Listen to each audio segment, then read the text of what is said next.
Hello friends, welcome to the channel study with Suhavani. आज हम आपको अरुण कत्यायन के इंटमोलॉजी के नेक्स्ट सीरीज के 25 क्वेश्चन कराने वाले हैं। जो पेज वाइज जो आप अरुण कत्यायन के बुक खोलते हैं तो जो आप एक एक लाइन पढ़ेंगे, मैं उसको एज MCQ लेकर आई हूँ, एक भी लाइन उसमें से मिस नहीं होगा। तो अगर आप अरुण कत्यायन को लाइन बाय लाइन पढ़ते हो और इस क्वेश्चंस को करते हैं तो आपका पूरा 110% मैं कह सकती हूँ कि आपका जो अरुण कत्यायन बुक है वो पूरा कॉन्सेप्ट आपका क्लियर हो जाएगा। एक क्वेश्चन ऐसा नहीं हो सकता है जो आपसे बच सकता है। तो 25 क्वेश्चन मैंने पहले एपिसोड में करा दिए, आपका सेकेंड एपिसोड चल रहा है, तो आज मैं 25 क्वेश्चन कराऊंगी, तो बने रहिएगा पूरे वीडियो में। तो शुरू करते हैं क्वेश्चन नंबर 1 से। Relationship between ETL and EIL, जो इकोनॉमिक थ्रेशोल्ड लेवल है और इकोनॉमिक इंजरी लेवल है, उन दोनों में रिलेशन क्या होता है। जो इकोनॉमिक थ्रेशोल्ड लेवल है वो बड़ा होता है EIL से, या दोनों इक्वल होता है, या फिर एक दूसरे से छोटा होता है, या कोई रिलेशन नहीं होता है। तो जो ऑप्शन नंबर सी है वो आपका यहाँ राइट आंसर हो जाएगा। इकोनॉमिक थ्रेशोल्ड लेवल जो है वो EIL जो है वो बड़ा होता है, इकोनॉमिक थ्रेशोल्ड लेवल छोटा होता है। तो नेक्स्ट क्वेश्चन देखते हैं।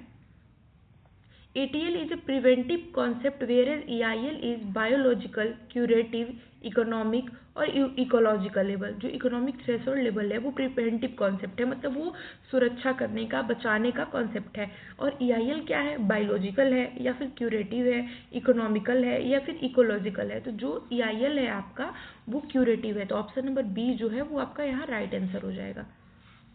नेक्स्ट क्वेश्चन देखते हैं। The word entomology is derived from, the word जो इंटमोलॉजी है वो किस वर्ड से डिराइव की गई है। वो लैटिन वर्ड से डिराइव की गई है, फ्रेंच वर्ड से, या फिर ग्रीक वर्ड से, या फिर इंग्लिश वर्ड से। तो जो इंटमोलॉजी है आपका ग्रीक वर्ड से डिराइव किया गया है। नेक्स्ट क्वेश्चन देखते हैं। इंटमोन लिटरली मीन्स, इंटोमोन जो है उसका मतलब क्या होता है। तो इसमें 6 लेग्ड होता है, सेगमेंटेड बॉडी होता है, कट इनटू सेक्शन होता है, या स्मॉल एनिमल होता है। तो जो इंटमोन का मतलब होता है वो कट इनटू सेक्शंस होता है। नेक्स्ट क्वेश्चन देखते हैं। लॉगस का मतलब क्या होता है। तो सबको जानते हैं लॉगस जहाँ भी लगता है उसका मतलब जो है वो स्टडी ही होता है। तो यहाँ कोई ऑप्शन देखने की बात नहीं है, लॉगस का मतलब स्टडी होता है। तो ऑप्शन नंबर ए जो है वो आपका राइट आंसर हो जाएगा। नेक्स्ट क्वेश्चन देखते हैं। Entomology is the study of, entomology किसकी स्टडी है, किसका अध्ययन हम इंटमोलॉजी में करते हैं। आर्थ्रोपॉड्स का करते हैं, इंसेक्ट का करते हैं, पेस्ट का करते हैं, एनिमल्स का करते हैं। तो इंटमोन में जो है हम जनरली इंसेक्ट का अध्ययन करते हैं। तो इंसेक्ट यहाँ ऑप्शन राइट हो जाएगा। नेक्स्ट क्वेश्चन देखते हैं। Arthropoda word is derive from, arthropoda जो वर्ड है वो किससे डिराइव हुआ है। Arthros plus podos, arthros plus podos, athros plus poda, athros plus poda. तो जो ऑप्शन नंबर बी है आपका एथ्रोस प्लस पोडस से ये डिराइव्ड हुआ है। नेक्स्ट क्वेश्चन देखते हैं हम। एंथ्रोस मीन्स जॉइंट या सेगमेंटेड बॉडी, या फिर हेड, या फिर आपका हेड, या फिर जॉइंट होता है, सेगमेंटेड बॉडी होता है, सेगमेंटेड होता है, बॉडी होता है, या फिर हेड होता है। तो एथ्रोस का मीन्स आपका जनरली जो है वो जॉइंट हो जाएगा। नेक्स्ट क्वेश्चन आपका देखते हैं हम। पोडस मीन्स, पोडस का क्या मतलब होता है। तो जो पोडस का मतलब है एंटीना होता है, विंग होता है, या फिर लेग होता है, या फिर सेगमेंट होता है। तो पोडस का मतलब जो होता है वो लेग होता है। तो ऑप्शन नंबर सी जो है यहाँ राइट आंसर हो जाएगा। नेक्स्ट क्वेश्चन देखते हैं। Arthropods are characterised by, arthropods कैसे कैरेक्टराइज किए जाते हैं। सॉफ्ट बॉडी से, जॉइंटेड लेग से, नो सेगमेंटेशन से, सेल वनली से। आर्थ्रोपोड किससे हम कैरेक्टराइज कर सकते हैं। तो आर्थ्रोपोड्स को हम जॉइंटेड लेग से कैटेगराइज कर सकते हैं। आर्थ्रोस का मतलब होता है जॉइंटेड लेग्स, जॉइंटेड लेग से हम कैटेगराइज कर सकते हैं। नेक्स्ट क्वेश्चन देखते हैं। Body of Hexapoda is divided into, जो हेक्सापोडा की बॉडी होती है वो डिवाइडेड होती है। हेड इंटू थॉरेक्स में, थॉरेक्स इंटू एब्डोमेन में, head into thorax and abdomen में, या सिफेलोथोरेक्स एंड एब्डोमेन में। तो हेड, थॉरेक्स एंड एब्डोमेन में जो है डिस्ट्रीब्यूट होती है, कैरेक्टराइज होती है। तो ऑप्शन नंबर सी जो है वो राइट हो जाएगा। नेक्स्ट क्वेश्चन देखते हैं। Hexapoda possess how many pairs of legs, 2 pairs, 3 pairs, 4 pairs, या 5 पेयर्स। जो हेक्सापोड होते हैं उनमें 3 पेयर्स ऑफ लेग्स होते हैं। नेक्स्ट क्वेश्चन देखते हैं। Total number of legs in insect is 4, 6, 8 या 5। तो जो टोटल नंबर ऑफ लेग्स होते हैं वो इंसेक्ट में वो 6 होते हैं। नेक्स्ट क्वेश्चन देखते हैं। Wings is insect are present on head, abdomen, thorax या फिर सिफेलोथोरैक्स। जो विंग्स होते हैं वो थोरैक्स पे प्रेजेंट होते हैं, तो ऑप्शन नंबर सी जो है वो राइट आंसर हो जाएगा। नेक्स्ट क्वेश्चन देखते हैं। Example of hexapoda include spiders and mite. Hexapoda में कौन कौन से इंसेक्ट आते हैं? स्पाइडर्स एंड माइट्स आते हैं, टिक्स एंड माइट्स आते हैं, या फिर आपको इंसेक्ट बग्स एंड बिटल्स आते हैं, या फिर क्रैप्स एंड प्रॉन्स आते हैं। तो ऑप्शन नंबर सी जो है वो, क्योंकि इंसेक्ट बग्स और बिटल्स जो होते हैं वो हेक्सोपोडा कैटेगरी में आते हैं। नेक्स्ट क्वेश्चन हम देखते हैं। Insect constitute approximately what percent of total arthropoda. जो इंसेक्ट होते हैं टोटल आर्थ्रोपोडा का कितना परसेंट कंट्रीब्यूट करते हैं या फिर कंस्टिट्यूट करते हैं? 75%, 80%, 90% या 97%। तो जो आर्थ्रोपोडा होते हैं वो 97% कंस्टिट्यूट करते हैं, तो हो जाएगा 97%। नेक्स्ट क्वेश्चन देखते हैं। Arthropoda has approximately how many species. तो आर्थ्रोपोडा जो होते हैं उनकी कितनी स्पेसीज होती हैं? तो 50,000, 75,000, 94,000 या 1,20,000।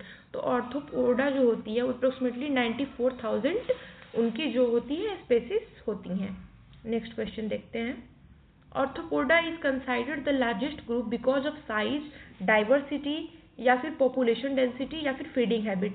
तो आर्थ्रोपोडा जो है लार्जेस्ट हैबिट कहलाता है, क्योंकि इसकी जो डाइवर्सिटी है वो बहुत बड़ी है, due to diversity. Option number B जो होगा वो राइट आंसर हो जाएगा आपका। नेक्स्ट क्वेश्चन देखते हैं आपका। In arachnida head and thorax are fused to form. जो एरेक्निडा है उसमें हेड और थोरैक्स फ्यूज होते हैं, तो क्या बनता है? थोरैक्स बनता है, एब्डोमिन बनता है, सिफेलोथोरैक्स बनता है या प्रोजोमा बनता है? तो जो एरेक्निडा में हेड और थोरैक्स जब फ्यूज्ड होता है तो वो जनरली सिफेलोथोरैक्स बनाता है, तो ऑप्शन नंबर सी जो है वो राइट हो जाएगा। नेक्स्ट क्वेश्चन देखते हैं। Arachnida possess how many pairs of walking legs. Arachnida के पास कितने पेयर्स ऑफ वॉकिंग लेग्स होते हैं? 2 पेयर्स होते हैं, 3 पेयर्स होते हैं, 4 पेयर्स होते हैं या फिर 5 पेयर्स होते हैं? तो एरेक्निडा के पास generally 4 pairs of walking legs होते हैं। नेक्स्ट क्वेश्चन देखते हैं। Total number of legs in arachnida is 6, 8, 10 और 12। टोटल नंबर ऑफ जो लेग्स होते हैं एरेक्निडा में वो जनरली 8 होते हैं, तो ऑप्शन नंबर बी जो है वो राइट हो जाएगा। नेक्स्ट क्वेश्चन देखते हैं। Legs of Arachnida are segmented होते हैं, अनसेगमेंटेड होते हैं, या विंग्ड होते हैं, या फिर रिड्यूस्ड होते हैं? तो एरेक्निडा के जो लेग्स होते हैं वो अनसेगमेंटेड होते हैं। नेक्स्ट क्वेश्चन देखते हैं। Abdomen in arachnida is absent, fused, distinct और मॉडिफाइड। एब्डोमेन जो होते हैं एरेक्निडा में वो डिस्टिंक्ट होते हैं, तो ऑप्शन नंबर सी जो होगा वो राइट आंसर हो जाएगा। Example of Arachnida include beetles, butterflies, mite, ticks and red spider या एफिड्स। तो जो एरेक्निडा एग्जाम्पल ऑफ एरेक्निडा है वो एरेक्निडा में कौन कौन से आते हैं? बीटल्स आते हैं, बटरफ्लाइज आते हैं, mites and ticks and red spider आते हैं, या फिर एफिड्स आते हैं? तो एरेक्निडा में generally mites, ticks and red spider आते हैं। नेक्स्ट क्वेश्चन देखते हैं। Insect are tracheate arthropod means respiration by lungs, respiration by gills, respiration by trachea, respiration by skins. तो जो सी ऑप्शन है वो आपका राइट हो जाएगा, रिस्पायरेशन बाई ट्रैकिया। तो फ्रेंड्स आज का ये क्वेश्चन हम यही समाप्त करते हैं, और अब आपको अगर नेक्स्ट क्वेश्चन चाहिए तो आप चैनल को सब्सक्राइब कीजिएगा, बेल आइकन को प्रेस कीजिएगा, क्योंकि नेक्स्ट अरुण कत्यायन सीरीज जो भी CUT PG एग्रीकल्चर एग्जाम के लिए या फिर किसी भी बेसिक एग्रीकल्चर एग्जाम के लिए बहुत ही ज़्यादा इंपॉर्टेंट है, क्योंकि अरुण कत्यायन वॉल्यूम 1 और अरुण कत्यायन वॉल्यूम 2 बहुत ही ज़्यादा इंपॉर्टेंट है एग्रीकल्चर के बेस के लिए। और इसके लिए हम लाइन बाय लाइन आपके लिए MCQ लेकर आए, हर लाइन से MCQ बना हुआ है, कोई ऐसा लाइन नहीं है जो इस सीरीज़ में छूटेगा। तो आप नेक्स्ट सीरीज अगर आपको चाहिए या फिर नेक्स्ट सीरीज़ की जानकारी आपको मिले तो आप चैनल को सब्सक्राइब कर लीजिए और बेल आइकन को प्रेस कर लीजिए। Thank you.